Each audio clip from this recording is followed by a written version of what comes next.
찬송가 570장 주는 나를 기르시는 목자요 찬양하겠습니다. 주는 나를 기르시는 목자요 나는 주님의 귀한 어린 양 푸른 풀과 맑은 시냇 물가로 나를 늘 인도하여 주신다. 주는 나의 좋은 목자 나는 그의 어린 양 저를 따라 꼴을 먹여주시니 내게 부족함 전혀 없어라.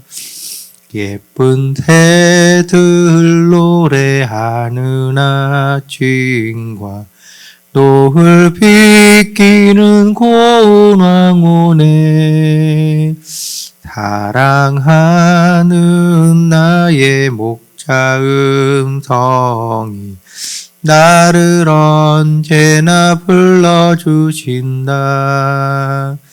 주는 나의 좋은 목자 나는 그의 어린 양 저를 따라 꼴을 먹여주시니 내게 부족함 전혀 없어라. 못된 짐승 나를 잊지 못하고 거친 비바람 상치 못하리.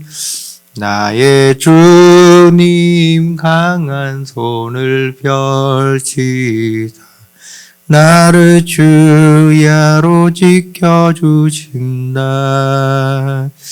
주는 나의 좋은 목자 나는 그의 어린 양 저를 따라 꼴을 먹여주시니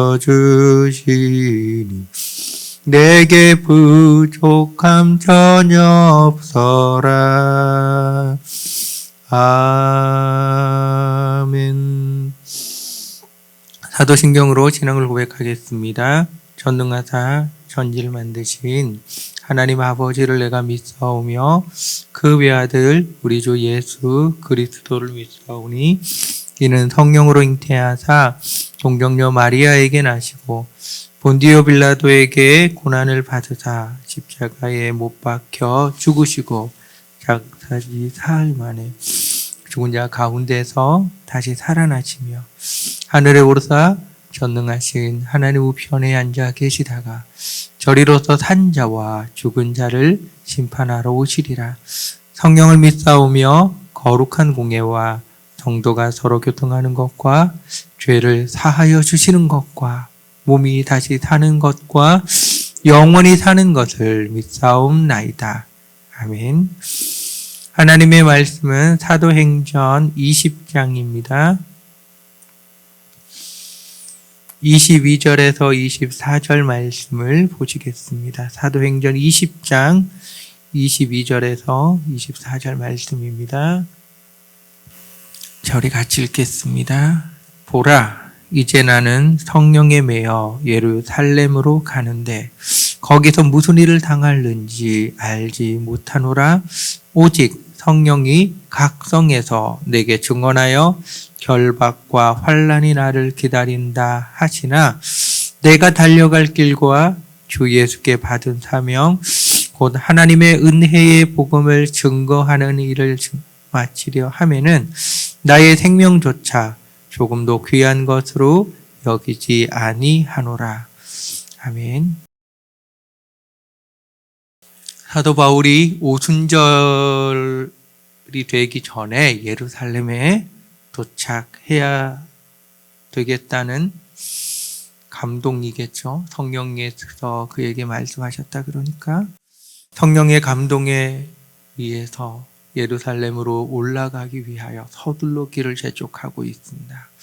밀레도에 이르러서 에베소 교회 장로님들을 다 오시게 했습니다. 그때 장로님들은 오늘날로 말하면 목회자급에 해당하는 장로님, 목사, 목회자인데 좀 연륜이 있으신 그런 목회자들을 다 오게 했습니다. 그리고 그들에게 이제 마지막 작별 인사를 하는 거예요. 내가 이제 예루살렘에 올라간다. 왜 올라가냐고 하면 성령에 매여서 내가 예루살렘에 올라간다는 거예요. 사도 바울에게 임한 하나님의 감동, 하나님의 말씀이 있으니까 그 감동과 말씀을 붙들고 예루살렘으로 올라간다는 거예요. 그런데 사도 바울이 그 성령에 매여서 예루살렘으로 올라가는데 어찌됐든 가면서 개척하고 섬기고 했던 교회들이 이렇게 둘러봤을 거 아니에요. 그러면 각성에서 사도 바울에게 하는 얘기가 뭐냐고 하면 예루살렘에 올라가면 결박을 당하고 큰 환난이 있을 거라고 이야기를 들려주는 겁니다. 그러니까 가는 곳마다 이런 일들이 일어나니까 가지 말라는 거죠. 뒤로 넘겨서 21장에 가보면 빌립 집사님의 집에 잠시 거하였는데 그곳에 거하고 있을 때 아가보 선지자가 내려와서 끈을 가져다가 묶는 거예요, 자기를. 그러면서 사도 바울 당신이 예루살렘에 올라가면 이를 묶인다는 거죠. 사로잡힌다는 거예요. 그러니까 가지 말라고 하는 거예요. 그러니까 이런 모습들이 각성에서 있었을 거라 말이에요. 가지 말라고 올라가면 붙잡히니까 가지 말라고 각성에서 계속 얘기를 하는 거예요. 이제 에베소 장로님들까지 모시고 얘기하는데 내가 이제 올라가면 결박당하고 환난을 당하게 된다는 거예요. 각성에서 동일한 얘기를 들려주니까 그게 사실인 거죠. 한 사람이 얘기하고 다른 사람이 다르게 얘기하면 모르겠죠. 똑같은 얘기를 동일하게 계속 얘기를 들으니까 그 이야기를 들으면서 사도 바울이 하는 이야기 24절 우리가 잘 아는 말씀, 내가 사명이 있다고요. 나의 달려갈 길과 주 예수께 받은 사명이 있다고요. 이 사명이 뭐냐? 하나님의 은혜의 복음을 증언하는 일, 하나님의 은혜의 복음을 계속하여 내가 얘기를 하고 전하고 해야 되는 일을 하는데 내가 이 사명을 이루기 위하여 성령에 매여서 예루살렘에 올라가는데 결박당한다 할지라도 나는 이 사명을 다하며 복음을 증거해야 되겠다는 겁니다.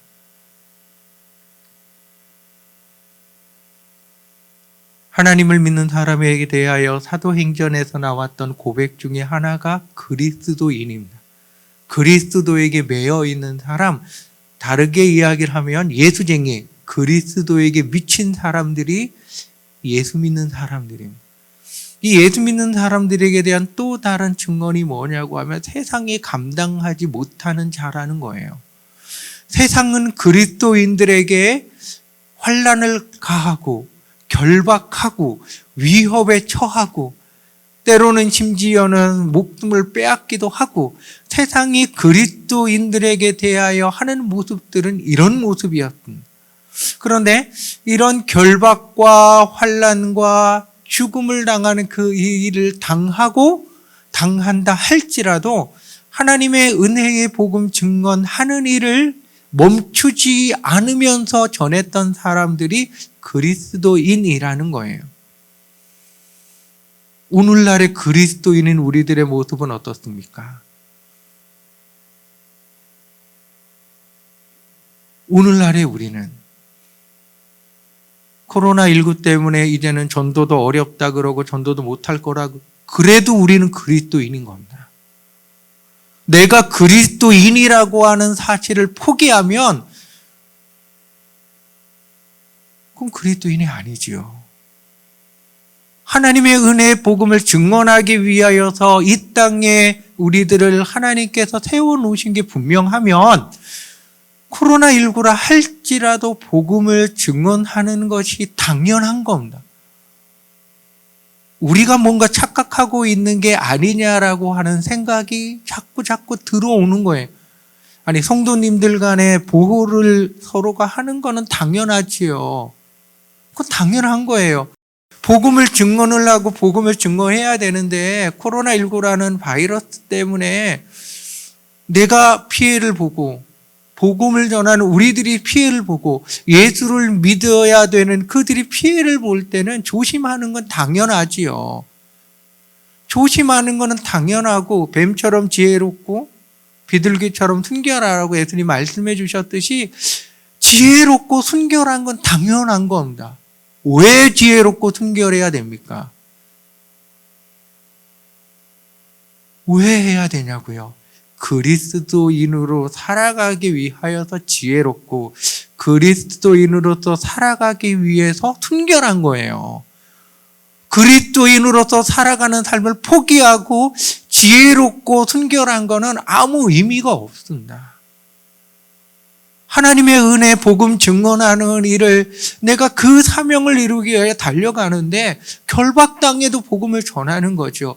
죄수가 되어도 복음을 전하는 거죠. 그가 어떤 상황에 있고 어떤 신분에 있고 어떤 걸 당하고 있느냐가 중요한 게 아니라 그 상황 속에서 나는 복음 전하는 자로 서서 살아가겠다는 거죠. 예수 이름을 전하지도 못하게 막아버리면 예수 이름 전하지, 예수라고 하는 이름 전하지 못하는 상황 속에서 어떻게 복음을 전할지를 지혜롭게 강구를 해야지요. 중심이 빠져버리면 안 된다는 겁니다, 여러분. 중심이. 내가 누군지라고 하는 가장 중요한 중심이 빠져버리면 그럼 난 누굴까요? 교회에 와 있고 예배 드린다라고 하고 성경을 읽고 있고 기도한다라고 하는 나는 누구일까요? 나는.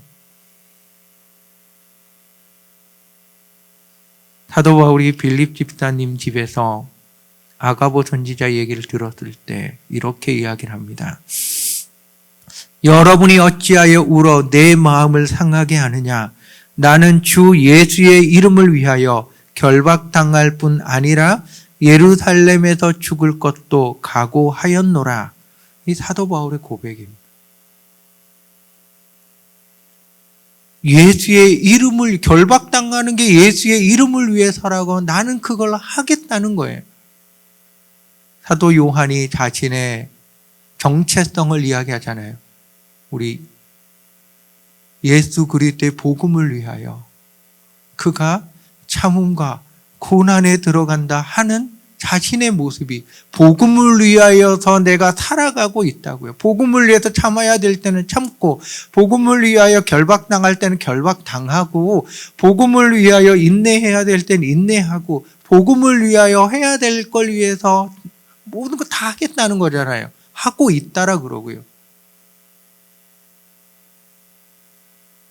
그럼 2020년에 코로나19 상황 가운데 있는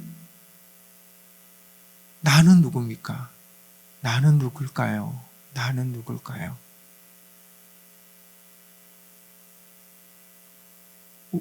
우리의 정체성을 빨리 찾지 아니하면 성경책에 좀 심한 얘기가 될 수 있겠지만 소금이 그 맛을 잃으면 그 다음 하는 게 버리는 거죠.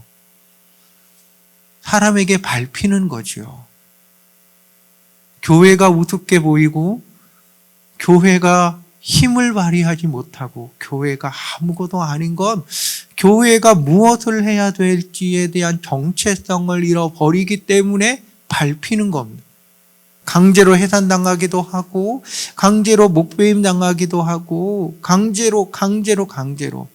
그러나 그들은 강제로 무슨 일을 당한다 할지라도 복음 증거하는 일을 멈추지 않았기에 오늘까지 교회가 온 겁니다.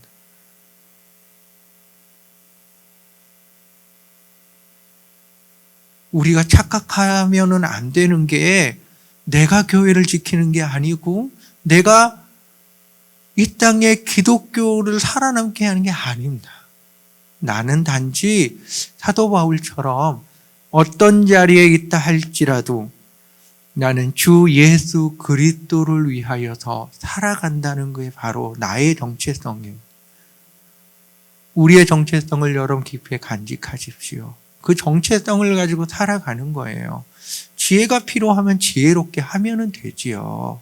그러나 복음의 사명을 이루기 위하여 결박당해야 된다면 결박당하면 되지요. 고난당하면 고난을 당하면 되지요.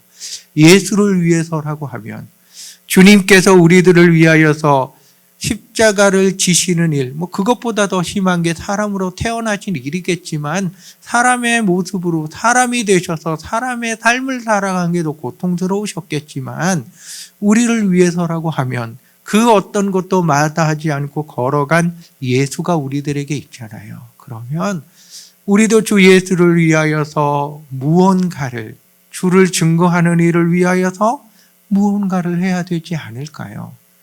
우리의 각자의 자리에서 복음을 전하는 그리스도 예수를 위하여서 증인되는 주의 사람들 되십시다. 기도하겠습니다.